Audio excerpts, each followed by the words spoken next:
This is Sports Drive.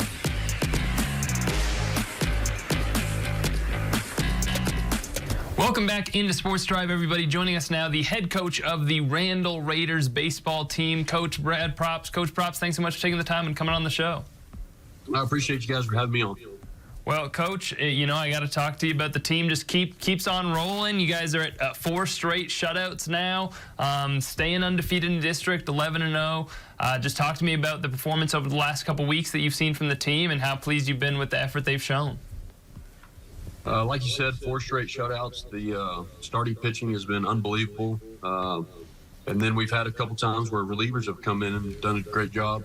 Derek Arenas came in this last game against Hereford, and he came in bases loaded, no outs, and struck out the side. So pitching has been amazing, and then we've been able to get better offensively and string some hits together and keep it rolling.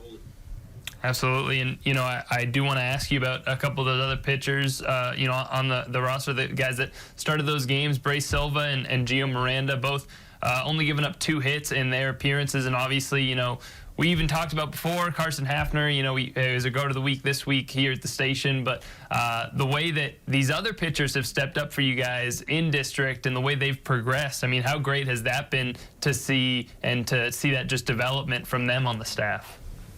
Absolutely. To be able to have 3 guys that you can count on, it's a blessing. And Gio has been unbelievable all year throughout tournament season. He's been our most consistent pitcher, throughout the whole year. And Bray's pitched some really big games for us. He threw against West Plains the first time and was unbelievable. And he's been really good every time out as well. And, obviously the big wins over the last couple of weeks were against West Plains and Canyon last week for you guys. Obviously those teams right at the top of the district with you guys, 2 of the teams you guys were vying with for the district title this year. You guys can clinch the outright district title if you're able to pick up just one more win this season. But talk to me about those games. Obviously going in, you knew they were going to be challenging a 2-0 win, a 1-0 win, close in both. And obviously it was just a marathon game in that one against West Plains going 10 innings. So what did you like about how the team performed in both of those games? And what does it say about the team that you guys were able to get sweeps against 2 really talented teams in West Plains and Canyon like that? Absolutely. Like you said, they're both talented ball clubs, both quality opponents. So we knew going into both of those games, just like the first time we played them, it was going to be a grind, definitely. And not sure I expected 10 innings against West Plains. They had Brighton up on the mound, and we had Carson going, and both those guys were unbelievable. And it's hard to win ball games as it is, but when you're facing Brighton and he's going 1-2-3, 1-2-3, and he's as good as he was, it's going to be hard to score runs. So just be able to hang in there and scrap and do what we did and end up coming up out on top. It's very impressive. I text our guys. We got a group chat, and I text them how gritty they are, and they persevered, and they were just super impressive in that game, just tough. So same thing when we played Canyon, 1-0, and Gio's lights out on the mound, and I think we ended up scoring our run on a ground out to second base. So just to be able to piece at bats together and situational hitting is key in those games. So really proud of our guys. And, as I mentioned just before there, you guys can clinch that outright district title with one more win, could come this Friday against Perryton. You guys are 3 games up on both of those teams with 3 to go. And like I said, sweeps against both of them. But, officially get the math works out pretty well in your guys' favor either way. But, again, officially can clinch that again this Friday with the road game against Perryton. Just how excited are you guys for that opportunity? Oh, definitely excited. That's what we've talked about. That's one of our goals this year is to win a district championship. So to be able to do that, to get a gold glove, it's special. But ultimately, that's not the goal. We want to continue and play deep into the playoffs and hopefully get back to Austin. So. Yeah, absolutely. And, talking about those next 2 games for you guys, going to Perryton, going to Borger, on the road for both. Obviously, a lot of travel involved, especially with the trip to Perryton. How does that kind of impact your guys' approach to these 2 games? It's funny. I just sent our guys a text to make sure they have warm clothes because we're going all the way almost to Canada. But it's good to travel. It helps us prepare for the playoffs. when we're going to be on the road throughout the playoffs. It's going to be good to take a little bit longer trip, and to be able to handle your business on the road is pretty important when you get in the playoffs. Knowing that you guys are, ostensibly have things locked up or are so close to locking things up, how do you approach these final 3 games of the season if you are able to win the final week of the season, especially if you guys have it, 100%, the number 1 spot in the district, everything like that? Do you start to, think about, okay, who do I want to rest here? Maybe I give these guys a couple of innings and then I pull them and let some of the other guys get in.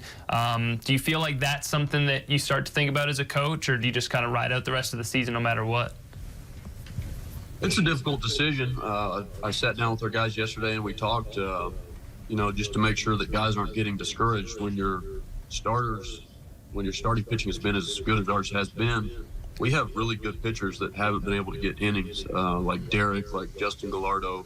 I mean, there's several guys we have that haven't got many innings. So I would like to get those guys some work, but by the same time, you need to keep Carson going. You need to keep Gio going. You need to keep Bray going. So we're going to get those guys innings, but we may shorten their starts to get bullpen guys some work that will get work in the playoffs. Absolutely, and for you guys, these matchups that you have coming up, again, obviously you were able to beat those guys the first time around. I believe the games were 12 nothing over Perryton, and then 5-0, 8-3 against Borger and against Pampa the last time. What are you expecting from these teams, especially now going on the road for those games against Perryton and Borger this time around as opposed to last time? I expect quality games. I don't think we can relax at all. I think we've got to put our best product out on the field and finish strong. I don't think that we can necessarily relax by any means. We've got to finish strong and keep rolling into the playoffs. Is there any extra motivation that you guys have to try to finish the district season undefeated? I mean, we talked about, looking at the playoffs and that being the focus and that being, part of the thinking down the stretch. Would you say, whether it's from you or from the players on the team, there's an added element of wanting to try to finish things out without a loss on the district record? Yeah, absolutely. I think so.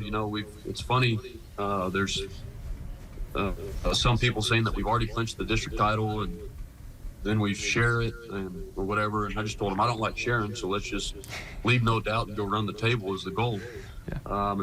And when you can finish the district season with an unblemished record, it's impressive. And I think the guys are motivated to do that. Absolutely, and I do want to ask as well, because obviously you guys have had so much success this district season. There's been a few close ones, but you guys just seem to be able to just have that special knack for pulling out these close games throughout the course of the last month plus really. What would you say is your biggest concern with the team? Having a team that's 11-0 in district, performing so well. What would you say is something that you're still thinking about as a coach heading into the playoffs of like, this is something that we need to get better at? Really, I speak to them every day. We have to continue to get better in all aspects of our games. Offensively, right now, when you're winning 2-0 ball games, 1-0 ball games, it makes the game a lot more difficult than when it's 8-0. So offensively, we've got to get better. Hagen Shedd's finally back in the lineup, so he's going to be a big addition to the lineup. And we've got guys that have been close all district season. Bray Silva's one guy that he squared some balls up that just fine gloves, and then against Hereford, he was able to hit some balls hard. And so we've got several guys that have been real close to being able to put some good games together that, they're hitting the ball hard. It's just finding the gloves. So just to stay with it and keep putting in the work in every day is what I've been preaching to them, and good things are going to happen. Absolutely. And well, Coach, as we said, going to Perryton this week to finish up the week of baseball, and then 2 more games next week against Borger and Pampa before we head to playoffs. So it'll be an exciting time once we get to the postseason. Coach Propst, thanks so much for getting on. Once again, 1 win away for the Randall Raiders to officially clinch the outright district title in the District 4A here in the Texas Panhandle. So Coach Propst, thanks so much for taking the time. We appreciate it. Hope to talk to you again soon. I appreciate you for having me. All right, thanks, Coach Propst. We'll be right back with more Sports Drive after the break.